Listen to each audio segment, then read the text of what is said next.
పరిశుద్ధ నామానికి మహిమ కలుగును గాక. చేరి వచ్చిన మీ అందరికీ ప్రభు నామములో శుభాలు వందనాలు తెలియజేస్తూ ఉన్నాను. పరిశుద్ధ గ్రంథంలో నుండి మత్తయి సువార్త 2వ అధ్యాయము నేను చదువుతూ ఉన్నాను. జాగ్రత్తగా మీరు మనసు పెట్టి ఆలకించండి. మత్తయి సువార్త 2వ అధ్యాయము 10 నుంచి 12 వాక్యాలు చదువుతూ ఉన్నాను.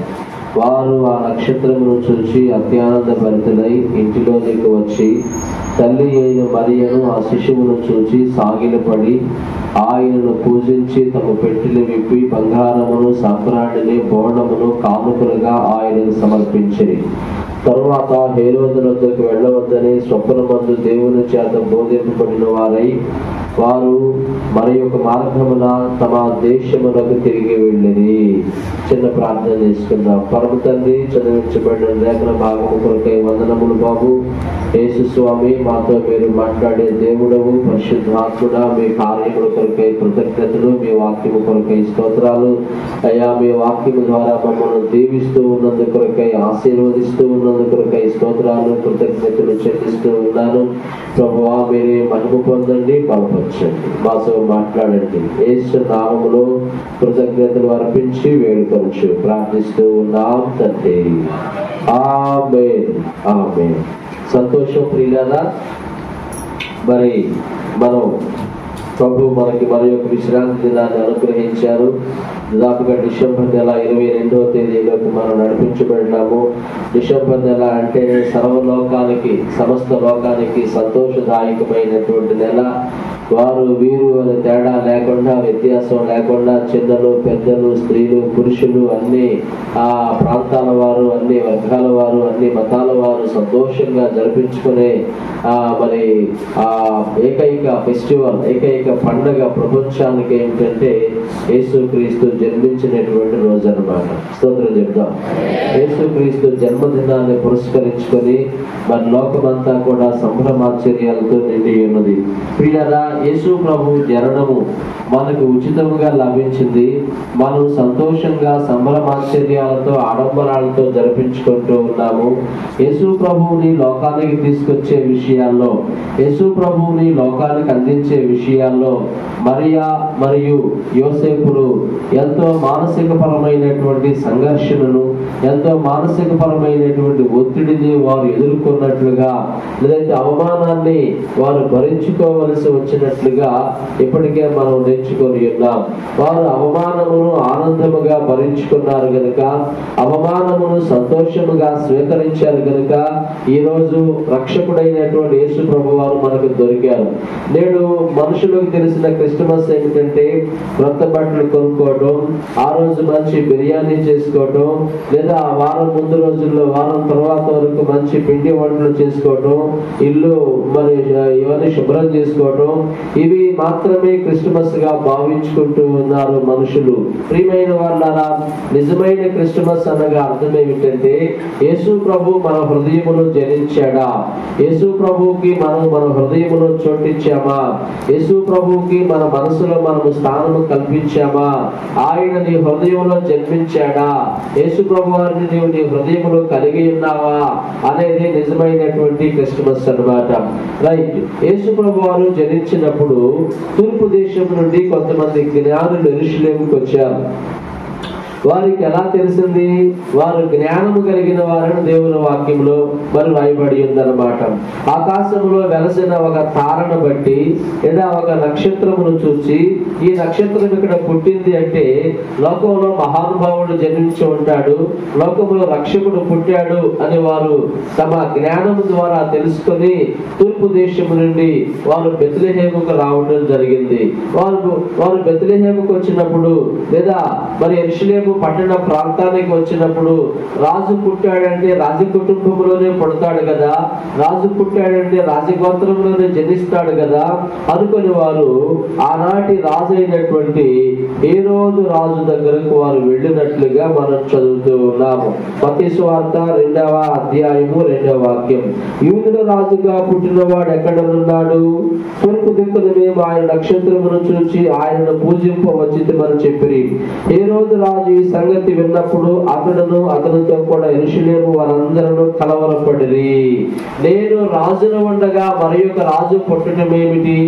ఒకవేళ రాజు పుడితే నా ఇంట్లో పుట్టాలి కదా, నా కుమారుడికో లేదా నా కుమార్తెకో కుమారుడు పుట్టాలి కదా. రాజు ఎక్కడ పుట్టాడు ఏంటి?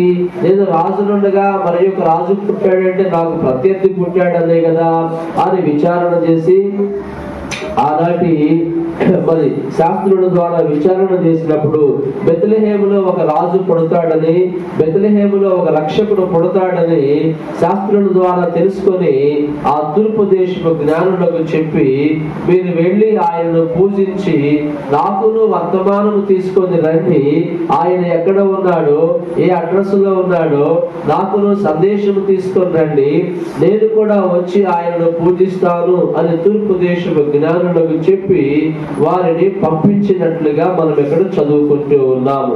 అయితే ఆ రీతిగా వారు వస్తూ ఉన్నప్పుడు నక్షత్రం మరలా వారికి దారి చూపడం ప్రారంభించింది. 10వ వాక్యం, వారు ఆ నక్షత్రమును చూచి అత్యానంద భరితులై ఇంటిలోనికి వచ్చి, వారికి నక్షత్రం దారి చూపుతూ ఉంది, నక్షత్రం వారికి మార్గం చూపుతూ ఉంది. అయితే వారు తమ సొంత జ్ఞానాన్ని ప్రయోగించి రాజ కుటుంబానికి వెళ్ళిన దరిమిలా వారు పొరపాటు పని చేసినట్లుగా మనం చదువుకుంటూ ఉన్నాం. అయితే మరలా వారు ఆ నక్షత్రమును వెంబడించినప్పుడు అనగా వారు ఆ నక్షత్రమును చూచి అత్యానంద భరితులై ఇంటిలోనికి వెళ్ళి తల్లి అయిన మరియను శిశువును పూజించి తిరిగి వచ్చినట్లుగా తిరిగి వెళ్ళేటప్పుడు 12వ వాక్యములో, తరువాత హేరోదు నొద్దకు వెళ్ళవద్దని స్వప్నమందు దేవుని చేత బోధింపబడిన వారై, చెప్పండి, దేవుని చేత, అందరు దేవుని చేత, మళ్ళొకసారి దేవుని చేత బోధింపబడిన వారై. అంటే దేవుడు బోధించకుండానే వారు హేరోదు నొద్దకు వెళ్ళారు తమ సొంత జ్ఞానాన్ని ప్రయోగించి. రాజు జనించాడంటే రాజ కుటుంబంలోనే పుడతాడు కదా అనుకుని దేవుని చేత బోధింపబడకుండగానే వారు రాజు వద్దకు వెళ్ళినట్లుగా మనం చదువుతూ ఉన్నాం, చూస్తా ఉన్నాం. ఇక్కడ 12వ వాక్యంలో ఉంది, హేరోదు వద్దకు వెళ్ళవద్దని. ఎవరి వద్దకు? తరువాత హేరోదు వద్దకు వెళ్ళవద్దని స్వప్నమందు దేవుని చేత బోధింపబడిన వారై వారు మరి యొక్క మార్గమున తమ దేశమునకు తిరిగి వెళ్ళిరి అనే వాక్యంలో రాయబడి ఉంది. ప్రియమైన వారలారా, తూర్పు దేశపు జ్ఞానులు ఇక్కడ దేవుని చేత బోధించబడుతూ ఉన్నారు. అంటే దేవుని చేత వారు బోధించబడుచు ఉన్నట్లుగా మనం ఇక్కడ చదువుతూ ఉన్నాం. ఒక సాధారణమైనటువంటి మనిషి, ముఖ్యంగా ఒక క్రైస్తవుడు ఏం తెలుసుకోవాలంటే దేవుడు బోధించేవాడు లేదా దేవుడు మాట్లాడే దేవుడు. God is speaking to God. ఆయన మాట్లాడే దేవుడు, ఆయన బోధించేవాడు అని మనం నమ్మాలి, మనం తెలుసుకోవాలి ఈ విషయాన్ని గనక నీవు నమ్మకపోతే, దేవుడు మాట్లాడే దేవుడు అని గనక నీవు అంగీకరించకపోతే దేవుని యొక్క స్వరాన్ని, దేవుని యొక్క సందేశాన్ని నీవు వినలేవు. దేవుడు ఎందుకు మాట్లాడతాడు అనే ప్రశ్న గనక మీకు వస్తే, దేవుడు జీవము కలిగిన వాడు గనక మాట్లాడతాడు. జీవము ఉన్న ప్రతి ఒక్కరూ ఏం చేస్తారు? కలిపి చెప్పాలి. జీవము ఉన్న ప్రతి ఒక్కరు ఏం చేస్తారు? మాట్లాడతారు, కదులుతారు, చలిస్తారు, నడుస్తారు, పనిచేస్తారు. వారి యొక్క చర్యలు, ప్రతిచర్యలు కనబడుతూ ఉంటాయి. ఎందుకంటే వారిలో ఏముంది? జీవం ఉంది, ప్రాణం ఉంది. అలాగే తండ్రి అయిన దేవుడు కూడా జీవము కలిగిన వాడు గనుక ఆయన మనతో మాట్లాడే దేవుడు. మనుషులతో మాట్లాడతాడు, సృష్టితో మాట్లాడతాడు, ఆయన సృష్టి ద్వారా మాట్లాడతాడు. ఇక్కడ రాయబడి ఉంది, దేవుని చేత బోధింపబడిన వారై. స్తోత్రం చెప్పండి. కనుక ప్రియమైన వారలారా, దేవుడు బోధించే దేవుడు అని నీవు మొట్టమొదటిగా తెలుసుకోవాలి, మొట్టమొదటిగా నమ్మాలి. తూర్పు దేశపు జ్ఞానులు క్రిస్మస్ లో దేవుని చేత వారు బోధించబడుతూ ఉన్నారు. అమ్మా బాబు, నీవు దేవుని చేత బోధించబడుతూ ఉన్నావా? ఈ క్రిస్మస్ సందర్భంగా నీవు దేవుని యొక్క స్వరానికి లేదా దేవుని యొక్క వాక్యానికి నిన్ను నీవు లోబర్చుకుంటూ ఉన్నావా? ఈ క్రిస్మస్ పండుగ సందర్భముగా ప్రియమైన వారలారా, కాబట్టి వారు దేవుని చేత బోధింపబడినట్లుగా, దేవుని చేత బోధించబడినట్లుగా మనం ఇక్కడ చూస్తా ఉన్నాం. వారు దేవుని చేత బోధింపబడిన వారై వారు మరి యొక్క మార్గమున తమ దేశమునకు తిరిగి వెళ్ళిరి. స్తోత్రం చెప్పండి. హల్లెలూయా. దేవుడు బోధించే దేవుడు, దేవుడు మాట్లాడే దేవుడు, దేవుడు మన యొక్క అవసరతను గుర్తెరిగి ఆయన మన యొక్క అవసరతను గ్రహించి ఆయన మనతో మాట్లాడేవాడని దేవుని వాక్యములో, పరిశుద్ధ గ్రంథములో మనం తెలుసుకుంటూ ఉన్నాం. ఆయన మాట్లాడకుండా ఉండటానికి ఆయన నోరు లేనివాడు కాదు. ఆయన మాట్లాడకుండా ఉండటానికి ఆయన ప్రాణము లేనివాడు కాదు. ఆయన మాట్లాడకుండా ఉండటానికి ఆయన జీవము లేనివాడు కాదు. ఆయన వినకుండా ఉండటానికి చెవులు లేనివాడు కాదు. ఆయనకు మరి మాట్లాడే దేవుడని దేవుని వాక్యములో మనం చదువుకుంటూ ఉన్నాం. స్తోత్రం చెప్పండి. ప్రియులారా, వారు దేవుని చేత బోధింపబడకపోయినట్లయితే, లేదా దేవుని యొక్క స్వరానికి వారు లోబడకపోయినట్లయితే తిరిగి వారు హేరోదు వద్దకు వెళ్ళి ఉండేవారే. హేరోదు యేసు ప్రభువుని బాల్యములోనే చంపించి ఉండేవాడే. అయితే దేవుని సంకల్పము యేసు ప్రభు ద్వారా లోకాన్ని రక్షించాలి గనుక, యేసు ప్రభు ద్వారా లోకమును రక్షించడము దేవుని ఉద్దేశం అయి ఉన్నది గనుక యేసు ప్రభువుని లోకరక్షకుడుగా మరి యేసు ప్రభువు వారు వచ్చారు గనుక వారికి, అనగా తూర్పు దేశపు జ్ఞానులకు దేవుడు బోధించాడు. ఏమని? మీరు హేరోదు రాజునందుకు వెళ్ళబాకండి, మీరు హేరోదు నందుకు వెళ్ళకూడదు అని దేవుడు బోధించాడు. అంటే దేవుడు మనుషులమైన మనల్ని రక్షించే విషయాల్లో, సర్వలోకమును కాపాడే విషయాల్లో, సర్వలోక ప్రజల పాపమును పరిహరించే విషయాల్లో దేవుడు కలిగి ఉన్న సంకల్పం ఎంత గొప్పది. సర్వలోక పాపమును పరిహరించే విషయాల్లో దేవుని యొక్క ఉద్దేశం ఎంత విలువైనది. దేవుడు ఎంత గొప్ప ఆలోచన కలిగి ఉన్నాడు. కాబట్టి వెరసి దేవుడు మాట్లాడే దేవుడు. స్తోత్రం చెప్పండి. హల్లెలూయా. కొన్ని కొండ గుర్తులు మనకుంటాయి. పోయిన క్రిస్మస్ కి వస్తువు కొన్నామండి, పోయిన ఈస్టర్ కి ఫలానా వస్తువు కొన్నామండి, ఈ బట్టలు పోయినసారి పండగకి కొన్నానండి, పోయినసారి పండగకి రక్షణ పొందిన దాఖలాలు ఏమైనా ఉన్నాయా నీ కుటుంబంలో? ఎన్ని క్రిస్మస్ నీ మీదుగా జరిగిపోతా ఉన్నాయి, ఎన్ని పండుగలు నీ తల మీదుగా దొరికిపోతా ఉన్నాయి. ఏ పండుగలోనైనా నీవు రక్షణ పొందావా బాబు అమ్మ? ఏ పండుగలోనైనా నీవు మారు మనసు పొందావా? ఏ పండుగలోనైనా నీవు దేవుని యొక్క స్వరాన్ని విన్నావా? పోయినసారి పండగకి గొడవ అయిందండి, వాళ్ళకి తగాదా అయింది, వీళ్ళకి వాళ్ళకి పక్కింటోళ్ళకి ఏంటి, ఈ పండుగలప్పుడే మనుషుల యొక్క స్వభావాలు బయటపడతాయి. మంచోడి బుద్ధి చెప్పండి అయ్యా. మంచోడి బుద్ధి మోసం కోరకాడ, చెడ్డోడి బుద్ధి చేపల కోరకాడ బయటపడినట్లుగా పండుగ రోజు కొంతమంది స్వభావాలు బయటపడతాయి. పలహారం అందలేదని, అది అందలేదని, ఇది అందలేదని, మాకు తక్కువ పెట్టారని, వాళ్ళకి ఎక్కువ పోయిందని, ఏంటి, ఇవన్నీ మనుషుల యొక్క స్వభావాలు బయటపడతాయి. కాబట్టి పిల్లరా, ఇవి కాదు ముఖ్యం, ఇవి కాదు ప్రధానం. ఆహారం, భోజనాలు, పలహారం కాదు ప్రధానం. ప్రతిరోజు మనం భోజనం తింటా ఉన్నాం. నిజంగా అసలు తినలేకపోతున్నాం. ఇంకొక మాటలో చెప్పాలి, అవునంటారా కదంటారా? కాబట్టి నువ్వు దేవుని చేత బోధించబడాలి. అమ్మా బాబు, దేవుని యొక్క స్వరాన్ని వినగలగాలి. ఈ పండగలోను, ఈ సంవత్సరంలో నీవు రక్షణ పొందాలి. ఈ కుటుంబంలో నీ ఇంటిని పాది మారు మనసు పొందాలి.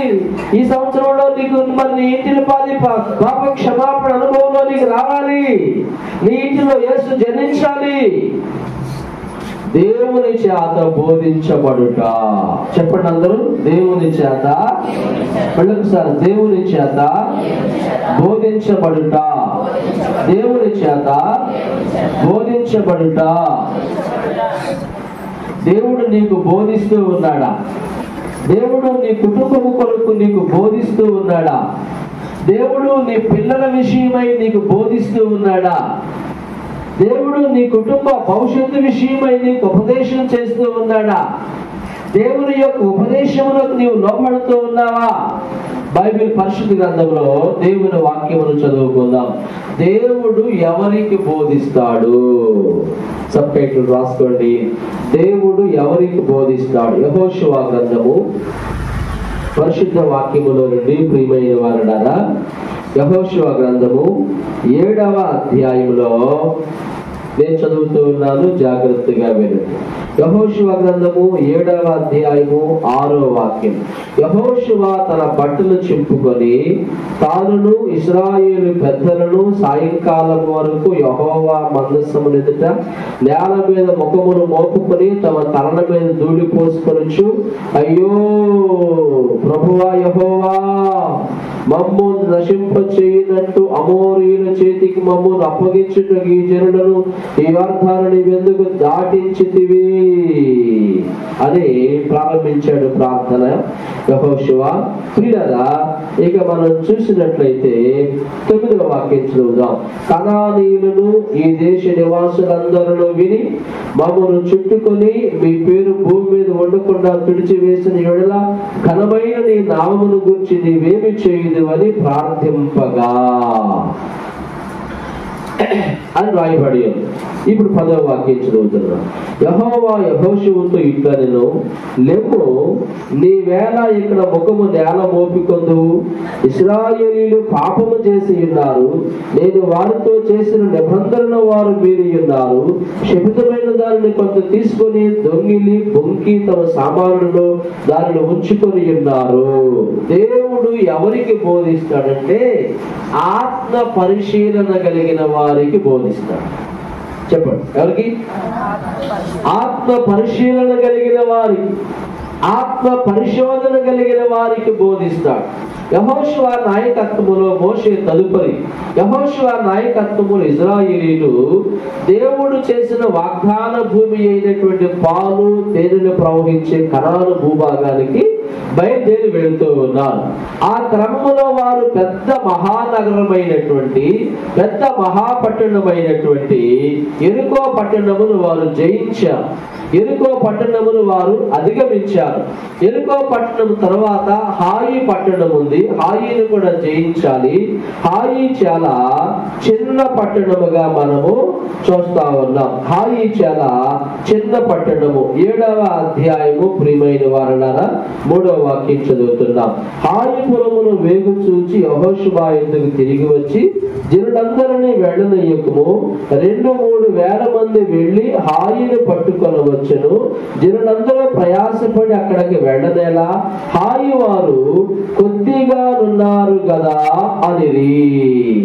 ఎరుగో తర్వాత వారు హాయి పట్టణాన్ని జయించాలి. హాయి పట్టణమును వేగు చూడటానికి వెళ్ళి వచ్చిన మనుషులు యెహోషువ నాయకుడితో ఏం చెప్పారంటే, నాయకుడా, ఓ లీడర్, హాయి చాలా చిన్న పట్టణము, సైనికులందరూ వెళ్ళాల్సినటువంటి అవసరత లేదు. ఎంతమంది తెలిసి వచ్చారు? 2-3 వేల మంది వెళ్ళి హాయిని జయించుకోవచ్చు అని యెహోషువతో వారు చెప్పినప్పుడు ఆ రీతిగానే వారు వెళ్ళినట్లుగా 3,000 మంది. 4వ వాక్యం. కాబట్టి జనులలో ఇంచుమించు 3,000 మంది అక్కడికి వెళ్ళింది గాని వారు హాయి వారి ఎదుట నిలువలేక పారిపోయిరి. అమ్మా బాబు, గొప్పదైన యెరికో పట్టణాన్ని వారు జయించారు కానీ చిన్నదైనటువంటి హాయి పట్టణాన్ని ఏం చేయలేకపోయారు? జయించలేకపోయారు. హాయి పట్టణం మీదకి 3,000 మంది యుద్ధానికి వెళితే అక్కడ ఆ 3,000 మందితో పాటు ఇంకా తర్వాత అనేక మంది వెళ్ళి అక్కడ చనిపోయినట్లుగా దాదాపుగా 36 మనుషులు హతము చేసిరి. అప్పుడు హాయి వారు 5వ వాక్యం 36 మనుషులను హతము చేసిరి మరియు తమ గవిని యొద్ద నుండి షబారీము వరకు వారిని తరిమి మోరాదులో వారిని హతము చేసిరి. కాబట్టి జనుల గుండెలు కరిగి నీరైపోయెను. ఇశ్రాయేలు గుండెలు కరిగి ఏమైపోయినాయి అంట? నీరైపోయింది. అరే, గొప్పదైన యెరికోను జయించాము, చిన్నదైన హాయిని జయించలేకపోయామేమిటి? అప్పుడు యెహోషువ మరలా ఎక్కువ మంది సైనికులను పంపించలేదు. అమ్మా బాబు, యుద్ధాయుధాలు ఇచ్చి మరి వ్యూహాలు పన్ని ఇంకొంచెం సైన్యాన్ని పెంపొందించలేదు యుద్ధానికి. 36 మంది ఎప్పుడైతే చనిపోయారో 5వ వాక్యం, అప్పుడు హాయి వారు వారిలో అనగా ఇజ్రాయిలీలో 36 మనుషులను హతము చేసిరి. ఎప్పుడైతే హాయి వారు ఇజ్రాయిలీలో కొంతమందిని చంపారో, ఇజ్రాయిలీల గుండెలు కరిగి నీరైపోయి భయపడిపోయారో, అప్పుడు యెహోషువ తీసుకున్న నిర్ణయం ఏమిటంటే, మేమెందుకు ఓడిపోయామో అనండి అందరూ. నేనెందుకు ఓడిపోయాను చెప్పండి. నేను ఎక్కడ ఫెయిల్ అయ్యాను, మేమెందుకు ఫెయిల్ అయ్యాము? దీన్ని ఆత్మ పరిశీలన అంటారు. మేము ఓడిపోవడానికి కారణం ఏమిటి? మేము ఎందుకు ఫెయిల్ అయిపోయాము? చిన్నదే కదా హాయి పట్టణము, పెద్దదైన ఎరుకోను జయించాము కదా, చిన్నదైన హాయిని ఎందుకని జయించుకోలేకపోయాము అని యెహోషువ ఆత్మ పరిశోధన కలిగిన వాడై, ఆత్మ పరిశీలన కలిగిన వాడై ఆయన ప్రార్థన చేయటం ప్రారంభించాడు. స్తోత్రం చెప్పండి. కాబట్టి దేవుని ప్రజలారా, మన జీవితాల్లో అపజయాలను విజయాలుగా మార్చుకోవాలంటే, ఫెయిల్యూర్స్ ని విక్టరీస్ గా మార్చుకోవాలంటే, మనము ఎవరికి వారము ఆత్మ పరిశోధన చేసుకోవాలి, ఆత్మ పరిశీలన చేసుకోవాలి. అనగా నాలో ఏమైనా పొరపాట్లు ఉన్నాయా, నాలో ఏమైనా లోపాలు ఉన్నాయా, నేను ఎక్కడైనా పొరపాటు నిర్ణయం తీసుకున్నానా? ఎలక్షన్ లో ఓడిపోయినప్పుడు ఓడిపోయిన పార్టీ వాళ్ళు పరిశీలించుకుంటారు, మేము ఎక్కడ ఓడిపోయామో, మా పథకాలను, మా యొక్క ఉద్దేశాన్ని, మా స్కీముల్ని ప్రజల్లోకి తీసుకెళ్లే విషయాల్లో ఓడిపోయామా, ఫెయిల్ అయ్యామా? లేదంటే ప్రజలను ఆకట్టుకోవడంలో మేము ఫెయిల్ అయ్యామా? లేదంటే ప్రజల ప్రేమను పొందుకోవడంలో మేము ఫెయిల్ అయ్యామా అని ఆత్మ పరిశీలన చేసుకొని మరలా తదుపరి ఎలక్షన్ కొరకు ఆ విధమైన పొరపాట్లు చేయకుండా సరైన అభ్యర్థిని నిలబెట్టలేకపోయామా, సరైన సమయాన్ని నిలబెట్టలేకపోయామా అని ఆ పొరపాటును సరి చేసుకొని వారు మరలా మరి ఎన్నికల కొరకు, మరలా ఎలక్షన్ కొరకు వారు సిద్ధపడతారని మనకు తెలుసు అన్నమాట. యెహోషువ నాయకత్వంలో కూడా ఇక్కడ ప్రియులారా, యెహోషువ నాయకత్వంలో ప్రజలు ఓడిపోయినప్పుడు యెహోషువ మరలా సైన్యాన్ని ఎక్కువగా చేసి పంపించలేదు, యుద్ధాయుధాలు ఇచ్చి పంపించలేదు, యుద్ధ వ్యూహాలు ఇచ్చి వ్యూహాలు పన్ని పంపించలేదు. కానీ ఆయన ఆత్మ పరిశోధన చేసుకున్నాడు. స్తోత్రం చెప్పండి. ఏం చేసుకున్నాడయ్యా బాబు? ఆత్మ పరిశీలన, సెల్ఫ్ ఎగ్జామ్.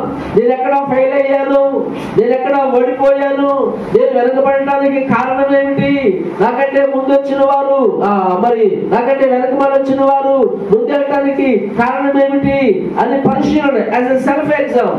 అలా యెహోషువ పరిశోధన చేసుకుని ప్రార్థన చేసినప్పుడు దేవుడు యెహోషువకి ఇచ్చిన సమాధానం, జవాబు ఏమిటంటే 10వ వాక్యం, యెహోవా యెహోషువతో ఇట్లా నేను లేవు, నీ వేళ ఇక్కడ ముఖము నేల మోపుకొందువు, ఇశ్రాయేలీయులు పాపము చేసి ఉన్నారు, నేను వారితో చేసిన నిబంధనను వారు మీరి ఉన్నారు, శపితమైన దానిని కొంత తీసుకొని దొంగిలి బొంకి తమ సామానులో దానిని ఉంచుకొని ఉన్నారు.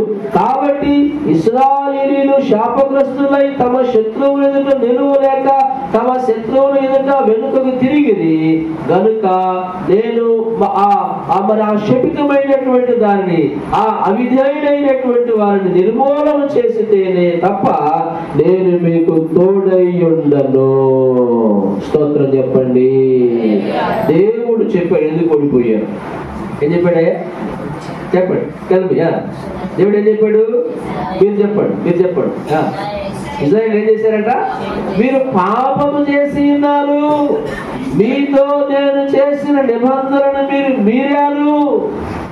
ఇశ్రాయేలీయులు ఓడిపోవటానికి కారణం ఏమిటంటే నేను నా యొక్క నిబంధనను మీరు మీరిపోయారు. How great! ఒక నాయకుడి లక్షణం అంటే ఇది. ఎందుకు ప్రభువా?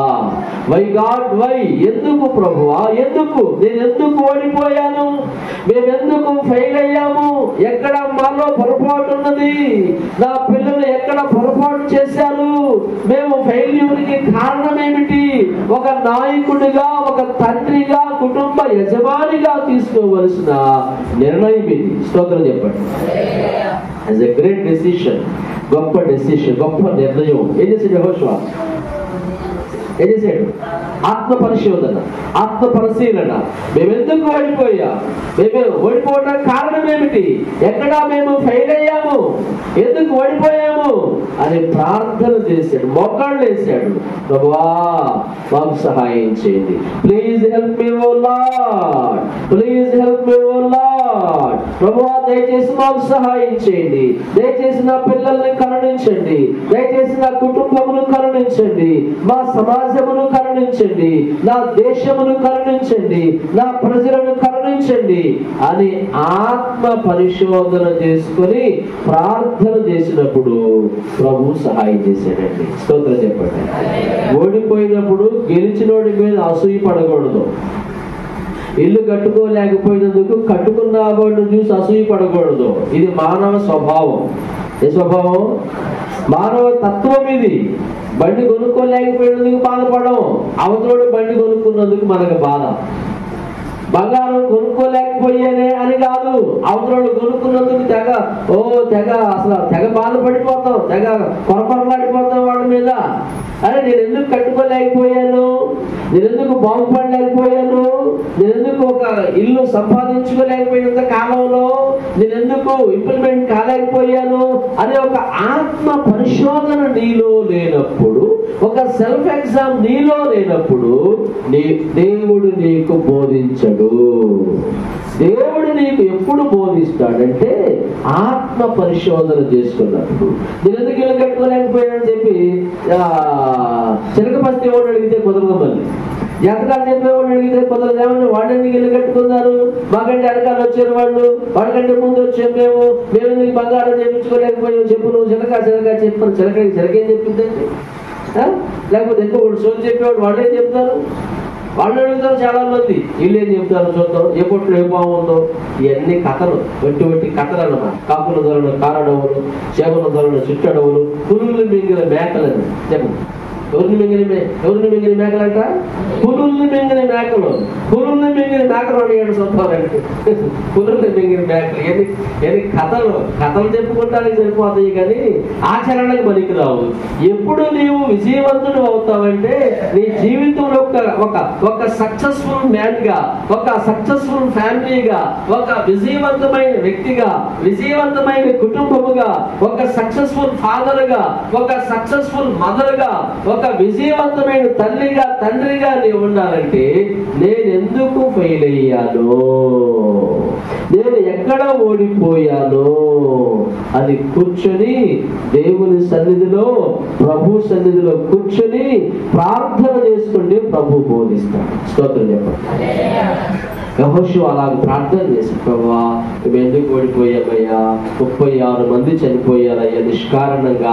పెద్దదైన హాయిని జయించుకున్నాము, పెద్దైన ఎరుకోను జయించుకున్నాము, చిన్నదైన హాయిని జయించలేకపోయాము. ఎక్కడ మేము ఫెయిల్ అయ్యామయ్యా అని ఆత్మ పరిశోధన చేసుకుని ఆయన 2 మోకాళ్ళ మధ్యలో తలకాయ పెట్టుకొని ప్రార్థన చేశాడంట. ఏముంది యెహోషువ గ్రంథము 7వ అధ్యాయము 6వ వాక్యం. యెహోషువ తన బట్టలు చింపుకొని తానును ఇశ్రాయేలీయుల పెద్దలను సాయంకాలం వరకు యెహోవా మందసము ఎదుట నేల మీద ముఖము మోపుకొని, చెప్పండి, నేల మీద ముఖము మోపుకొని తమ తలల మీద ధూళి పోసుకొనుచు. 10వ వాక్యం. యెహోషువతో ఇట్లా లేవు, నీ వేళ ఎక్కడ ముఖము నేల మోపుకొందువు, నీ వేళ ఎక్కడ ముఖము నేల మోపుకొందువు అంటే యెహోషువ అంతగా ప్రార్థన చేశాడు. నేల మీద ముఖము మోపి అంటే యెహోషువ అంటే ఎంత గొప్ప ప్రార్థనాపరుడైనటువంటి నాయకుడు, ఎంత గొప్ప జ్ఞానము కలిగినటువంటి నాయకుడు. వీళ్ళరా అప్పుడు దేవుడు చెప్పాడు, బాయ్ యెహోషువ నీవు ఇక్కడ ప్రార్థన చేస్తే కుదరదు, ఇక్కడ మోకాళ్ళు వేస్తే కుదరదు. ఇశ్రాయేలీయులు నా నిబంధనలు మీరి ఉన్నారు. ఏం మీరారు? నేను వారితో చేసిన నిబంధనలను మీరిపోయారు. నేను వారిని ఏదైతే తీసుకోవద్దన్నానో, ఏదైతే ముట్టుకోవద్దన్నానో, నేను తీసుకోవద్దని చెప్పిన దానిని వారు తీసుకున్నారు కనుక ఇజ్రాయేలు పాళెములో నాకు అసహ్యమైనది, ఇజ్రాయేలు పాళెములో నాకు ఇష్టము లేనిది ఒకటి ఉంది. శపితమైనది, ఒక అవమానకరమైనది వారు తెచ్చి దాచుకున్నారు కనుక ఆ అవమానకరమైన, ఆ హేయమైన దానిని తొలగించి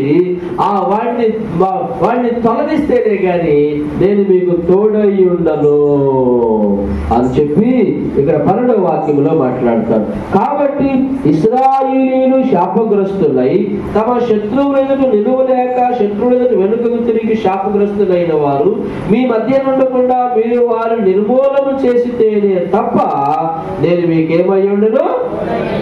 ఆ రీతిగా యెహోషువ వేకువనే లేచి సమాజం అంతటిని సమకూర్చి మర్యాదగా అడిగాడు, రే ఎవడు తీసాడు రా మీలో ఎరుకోలో ఉన్నటువంటి వస్తువులు కానీ, వాహనాలు కానీ, బంగారం కానీ, వెండి కానీ ఎవడు తీసాడు రా మీలో అని యెహోషువ అడిగాడు. ఎవరు కూడా మేం కాదు సార్ అయ్యగారు మేం కాదండి అన్నారు అనమాట. ఎట్టకేలకు లైన్లో అందరికి ఒక్కొక్కరు పిలిచాడు, ఒక్కొక్క గోత్రాన్ని పిలిచాడు. ఒక్కొక్క గోత్రాన్ని పిలిచినప్పుడు యోధా గోత్రము పట్టబడింది. చెప్పండి, ఏ గోత్రము? యోధా గోత్రము పట్టబడినట్లుగా 17వ వాక్యం. యోధా వంశమును దగ్గరకు రప్పించినప్పుడు జరహీల వంశము పట్టబడిను. జరహీల వంశమును పురుషుల వరుసను దగ్గరకు రప్పించినప్పుడు జబ్ది పట్టబడిను.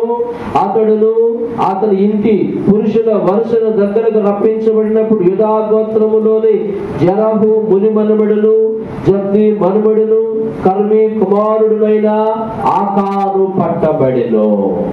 ఆకాను ఏమైను? పట్టబడి. యెహోషువ అడుగుతూ ఉన్నాడు, ఎంత మర్యాదగా అడుగుతూ ఉన్నాడు యెహోషువ. 18వ వాక్యం. అప్పుడు యెహోషువ ఆకానుతో, నా కుమారుడా. ఏమని పిలిచాడు? ఆగండి. ఏమని పిలిచాడు? ఎవరిని? సైన్యం, ప్రజల్లో ఒక వ్యక్తిని, సమాజంలో ఒక వ్యక్తిని. ఎవరు? యాజ్ ఎ లీడర్, నాయకుడు అడుగుతూ ఉన్నాడు, నా కుమారుడా. మా బాబు చెప్పయ్యా, నా కుమారుడా, ఇశ్రాయేలు దేవుడైన యెహోవాకు మహిమను చెల్లించి ఆయన ఎదుట ఒప్పుకొని నీవు చేసిన దాన్ని మరుగు చేయక నాకు తెలుపుమని నిన్ను వేడుకొనుచున్నానని చెప్పగా. వేడుకొంటున్నాడంటే ఎవరు? లీడర్, నాయకుడు. ఆఖరి హుకుం జారీ చేయడంలా, పట్టబడిన వెంటనే ఆరోపణలు ఎదుర్కొంటూ ఉండగానే వాడిని శిక్షించండిరా అని భటులకి సైనికులకు ఆజ్ఞాపించలా. నా కుమారుడా అని పిలిచాడు. అంటే అతన్ని కుమారుడిగా స్వీకరించాడు. ఈనాడు సంఘాల్లో కూడా చాలా మంది విశ్వాసులు, సంఘస్థులు కాపరిని తండ్రిగా అంగీకరించడంలా. కాపరేమో మా సంఘస్థులను చెప్పుకుంటున్నాడు కానీ విశ్వాసులేమో మా పాదిరి గారిని చెప్పుకోలేకపోతున్నారు, మాకు తండ్రి అని చెప్పుకోలేకపోతున్నారు. నా విశ్వాసులు, నా ఆత్మీయ బిడ్డల వారు అని కాపరి అనుకుంటున్నాడు తప్ప విశ్వాసులు ఏమనుకోవట్లేదు. మా ఆత్మీయ తండ్రి ఏది చెప్పినా మా క్షేమాన్ని కోరి చెప్తాడని భావించుకోలేకపోతా ఉన్నారు. గనుకనే నేటి విశ్వాసులు, నేటి క్రైస్తవ లోకం దీవించబడలేకపోతాం. పిల్లరా, యెహోషువ ఆకానుని కుమారుడిగా స్వీకరించాడు కానీ యెహోషువ ఆకాను యెహోషువని తండ్రిగా ఒప్పుకోలేకపోయాడు. మళ్ళీ చెప్తున్నాం, యెహోషువ ఆకానుని కుమారుడిగా ఒప్పుకున్నాడు కానీ ఆకాను మాత్రం యెహోషువని ఎలా ఒప్పుకోలేకపోయాడు? తండ్రిగా ఒప్పుకోలేదు. అంటే తండ్రి మాట మీరిపోయాడు. యెహోషువ ఏదైతే వద్దని చెప్పాడో దాన్ని స్వీకరించాడు. వేడుకుంటూ ఉన్నాడు. ఎవరిని? ఆకాను. ఆకాను, నా కుమారుడా, దయచేసి చెప్పయ్యా, దయచేసి వేడుకొనుమని, నీవు చేసిన దానిని మరుగు చేయక దాచిపెట్టక నాకు తెలుపుమని నిన్ను వేడుకొనుచున్నానని చెప్పగా. ఎంత గొప్ప లక్షణం అండి! ఎవరిది? తల్లిది. ఒక తల్లి లక్షణం, ఒక leader quality. This is leader quality. This is father quality, ఇది తండ్రి లక్షణం. ఇది దయచేసి చెప్పయ్యా బాబు, నీకేం కావాలో చెప్పు, నేను ఉన్నాను కదా, నీకు నేను చెప్తాను కదా, నువ్వు ఏం పొరపాటు చేసావు, వేడు కొట్టావు అన్నాడు. ఎవరు? నాయకుడు, లీడర్. అప్పుడు చెప్పాడు ఆకాన్, అవునయ్యా తప్పు అయిపోయిందయ్యా, పొరపాటు అయిందయ్యా. అప్పుడు చెప్పాడు అన్నమాట. దేవుని ప్రజలారా, ఆ రీతిగా శపితమైన దానిని, శపితమైన ఆకాన్ని చంపేసినప్పుడు దేవుడు వారికి తోడుగా ఉన్నట్లుగా మనం చదువుతాం. సో దేవుడు ఎవరికి బోధిస్తాడంటే, మళ్ళీ చెప్తున్నా, మత్తయి సువార్త 2వ అధ్యాయము 12వ వాక్యం. తరువాత హేరోదు వద్దకు వెళ్ళవద్దని స్వప్నమందు దేవుని చేత బోధింపబడిన వారై. ఎవరి చేత? ఇప్పుడు చెప్పండి, ఎవరి చేత? దేవుడు నీకు బోధించాలంటే, నీ విషయమై, నీ పిల్లల విషయమై, నీ భవిష్యత్తు విషయమై, నీ కుటుంబం విషయమై దేవుడు నీకు బోధించాలంటే నువ్వేం చేయాలి? ఏం చేయాలి? ఆత్మ పరిశీలన, యాజ్ ఎ సెల్ఫ్ ఎగ్జామ్. ఆత్మ పరిశీలన కలిగి ప్రార్థన చేసుకున్నప్పుడు ప్రభువు నీకు బోధిస్తాడు. యెహోషువకు బోధించాడు. ఆ రీతిగా ఆ శాపగ్రస్తమైన వస్తువులు, ఆ శాపగ్రస్తమైన వ్యక్తులను తొలగించినప్పుడు దేవుడు వారికి తోడుగా ఉన్నాడు. అలాగే నీవు ఆత్మ పరిశీలన కలిగి ప్రార్థన చేసుకున్నప్పుడు ప్రభువు నీకు సహాయం చేస్తాడు. ప్రభువు నీ కుటుంబం విషయమై, నీ పిల్లల విషయమై, నీ భవిష్యత్తు విషయమై ఆయన నీకు మరి బోధ చేస్తాడు. ఎందుకంటే ఆయన మంచి బోధకుడు, ఆయన మాట్లాడే దేవుడు. ఎందుకు మాట్లాడతాడంటే ఆయనలో జీవం ఉంది కనుక ఆయన మాట్లాడతాడు. ఆ రీతిగా తూర్పు దేశపు జ్ఞానులు దేవుని చేత బోధింపబడిన వారై ఆ బోధకు లోబడి వారు మరి ఒక మార్గమున తిరిగి తమ స్వదేశములకు వెళ్ళినట్లుగా చదువుతూ ఉన్నాం. Complete down. అందరూ పూర్తి పెద్ద మోకాళ్ళు వేసుకోండి. 2 నిమిషాలు ప్రార్థన చేసుకుందాం. దేవా, నాకు బోధించండి. ఈ క్రిస్టమస్ సందర్భంగా నా ఇంట్లో రక్షణ కార్యం జరగాలి. ఈ క్రిస్టమస్ సందర్భంగా పోయినసారి కంటే ఖరీదైన వస్త్రాలు నేను కొనుక్కున్నాను. పోయినసారి కంటే ఇల్లు అందంగా అలంకరించుకోగలిగాను. సంతోషమే నాయన. అయితే నా కుటుంబం రక్షణ పొందాలి, నా పిల్లలు రక్షణ పొందాలయ్యా, నా కుమారుడు రక్షణ పొందాలి. ఈ పండగ సందర్భంలో అదొక తీపి జ్ఞాపకముగా నాకు ఉండాలయ్యా, ఒక స్వీట్ మెమోరీగా నా కుటుంబ రక్షణ ఉండాలయ్యా. Complete down. అమ్మా బాబు, 2 నిమిషాలు పెద్ద మోకాళ్ళు వేసుకోండి. అయ్యా, నీ కుటుంబం యొక్క విజయానికి సక్సెస్ ఏంటో, సూత్రం ఏంటో చెప్పారు. ఒక మంచి నాయకుడిగా, ఒక మంచి తండ్రిగా, ఒక మంచి తల్లిగా నీవు ఎలా ఉండగలవో చెప్పాను. అధికారము నిన్ను మంచి తండ్రిగా చేయలేదు, అధికారము నిన్ను మంచి తల్లిగా నిలబెట్టలేదు. ఒక ఆత్మ పరిశోధన మాత్రమే నిన్ను మంచి తండ్రిగా, మంచి తల్లిగా, మంచి నాయకునిగా నిన్ను తయారు చేయగలుగుతుంది. పరిశోధన కలిగి ప్రార్థన చేసుకో. నేనెందుకు సాధించలేకపోతూ ఉన్నాను, నేనెందుకు రక్షణ పొందలేకపోయాను, నేనెందుకు ఒక గృహాన్ని నిర్మించుకోలేకపోయాను, నేను ఎక్కడ ఫెయిల్ అయ్యాను, నేను ఎక్కడ ఓడిపోయాను, నేను తీసుకునే నిర్ణయాల్లో, నేను చేసేటటువంటి పనులు ఎక్కడ పొరపాటు జరిగింది. ప్రభువా, దయచేసి నాకు సహాయం చేయదయ్యా, దయచేసి నాకు సహాయం చేయదైనా. Please help me O lord. మీరు 2 చేతులు ఆకాశం తట్టు చాపి ప్రార్థన చేసుకున్నామా బాబు. స్త్రీ పురుషులు అలా ఉన్న ప్రార్థన చేసుకున్నాయ్యా. అయ్యా, మేము ఎక్కడ ఓడిపోయామైనా, ఏ విషయాల్లో మేము ఫెయిల్ అయిపోయాము, నాకంటే వెనకొచ్చినట్టు ముందుకెళ్తా ఉన్నారు, ముందు నేను అలాగే ఓడిపోతా ఉన్నాను. ప్రభువా, నేను ఎక్కడ ఓడిపోయానయ్యా, దయచేసి నాకు సహాయం చేయి ప్రభువా, దయచేసి నాకు సహాయం చేయండి అయ్యా. ప్రార్థన చేసుకున్నాడు. ఆ రీతిగా అయ్యా, మాలో ఉన్న పొరపాటు చూపించునైనా దేవా, మీరు బోధించండి అయ్యా. అప్పుడు యెహోషువకు బోధించాడు దేవుడు. ఇశ్రాయేలు నా నిబంధనను మీరిపోయారయ్యా, దేవుని నిబంధనను మీరేమో నీవు కూడా బాబు. అమ్మ, ఈ పండుగ సందర్భంలో సెలవు చేసుకుందాం. యేసుక్రీస్తు జన్మదినాన్ని జరిపించుకునే మన జీవితాల్లో దేవుని యొక్క నిబంధనలు నడిపించబడదాం. దేవునికి విధేయులమవుదాం, దేవునికి లోబడిన వారముగా జీవించుదాం, అవిధేయులుగా ఉండకూడదమ్మా బాబు. ప్రార్థన చేసుకోండి. Please pray for you, please pray for you. దయచేసి మీ కొరకు మీరు ప్రార్థన చేసుకోండి. ప్రార్థిస్తూ ఉన్నారు, ప్రార్థన చేసుకోండి. పరిశుద్ధుడు అయిన తండ్రి, కృతజ్ఞతలు, వందనములు, స్తోత్రములు చెల్లిస్తూ ఉన్నారయ్యా. మీరే మహిమ పొందండి అయ్యా. వారు దేవుని చేత బోధింపబడిన వారై మరి యొక్క మార్గంలో తిరిగి తమ దేశమునకు వెళ్ళని తూర్పు దేశపు జ్ఞానులకు మీరు బోధించినటువంటి విషయాన్ని ఈ రాత్రి ఉదయకాలపు వేళ మీరు మాకు బోధించారు నాయన. యెహోషువ ఆత్మ పరిశోధన కలిగిన వాడై అయ్యా మీ చేత బోధించబడి అద్భుతమైన రీతిలో సరిచేసుకొని గొప్ప విజయాన్ని పొంది నాయనా అయ్యా వాగ్దానం పొంది స్వతంత్రించుకోగలిగాడయ్యా. ఆ రీతిగా మేము మీ చేత బోధించబడి మీ బోధనతో సరిచేసుకుంటానని సహాయం చేయండి. మీ బోధన ప్రకారం జీవించినట్లుగా చూపండి. మేము కూడా ముందుకే వెళ్ళాలి. ఏ విషయాల్లో వెనుకకు చూడకూడదు, వెనుకడికి చూడకూడదు. ఆత్మీయ విషయాల్లో, ఆర్థిక విషయాల్లో, ఆరోగ్యపరమైన విషయాల్లో, కుటుంబపరమైన విషయాల్లో మేము ముందుకే వెళ్ళాలి నాయనా. యేసు నామములో కృతజ్ఞతలు అర్పించి వేడుకొనొచ్చు. బల్లారాధన కొరకు సిద్ధపడచ్చు నాము తండ్రి.